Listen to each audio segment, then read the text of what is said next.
Hi guys, more sifting through my sewing ephemera. So before I get and put this away, I didn't get a chance to share with you the hook and eye and some of my snap fastenings, but I've also spread out just a few of my vintage sewing patterns and some of my sewing books. So let's start with the vintage patterns. Now I've got this wonderful selection here. I've just chosen some of the more vintage ones to share with you for the moment, and they have come from a variety of sources. These do have a tendency to appear at the charity shops, so I just yet again enjoy picking up all these wonderful vintage items. I mean, I have been gifted the odd occasional sewing pattern as well, so I have some from the States as well as from the UK. And I tend to use these in things like my loaded pockets, or just also straight into my journals. And at some point or other, you may have already seen me use some of these as just lovely deep pockets you can use inside your journals. And obviously they have different varieties of wear and tear, and these just tend to be my more vintage ones, so I shall put those to one side. I just want to share this very uneventful looking little dressmaking book. A, it's helpful to me, and B, I just think that the actual pictures inside are rather yummy. I just love whoever done all of this beautiful artwork in this particular book. Is quite stunning.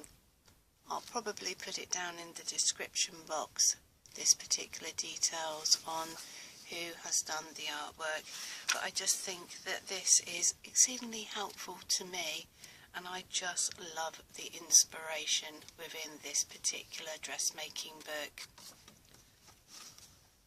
Also, I have a rather large Vogue sewing book, and yet again this one, I mean, it says it's revised metric edition, still with this nice sleeve on.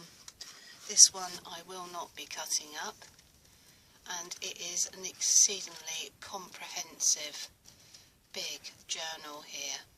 I mean, we've just got all sorts of things that I've tucked in here myself, actually, pages that I've been trying to work with collars and cuffs, and I mean, it is of its time, that's where the images come from.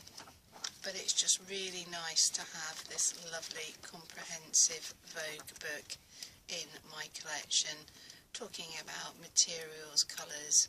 Just look at that. So we have old and new. There's some of the hook and eyes. We have some vintage modern knitting books here. These are dated around about, we've got August 1957, 58, 58 and 57. And the nicety of these is that they not only have adverts, but they also do, I mean, look, we've got your lucky stars for the month there, and you've just got wonderful adverts and all sorts of, apart from sewing, just look at that image there. Isn't she stunning? Just love. I would just love to be able to wear or make even my own textiles or knitting wear. But you get things like cooking. So these are a great inspiration to have in my collection, so I can just look back and see the styles of the day. Lastly, just let me have a little look and share with you with some of these hook and eyes. Now, we were just recently looking at different buttons and needle cases, but just look at the variety of these hook and eyes over the same company predominantly here, but as time has gone on, how they've had to alter their packaging. And I mean, we've got to Her Majesty the Queen Elizabeth, the Queen Mother. And we've still got the appointment, but they've made it much bigger here. And we've also got the same image of the mother and the daughter. Here, they've got the word Imperial here, British guaranteed, but this is in wartime conditions. So it says, owing to government restrictions with regard to the use of the metal, these hook and eyes are not now made of the usual rustless metal, but being extra japanned will be found practically rust-proof. So they have remained practically rust-proof. So there you go, guys, that is just another glimpse into some of my ephemera in my collection, and I'll catch up with you soon. Bye bye.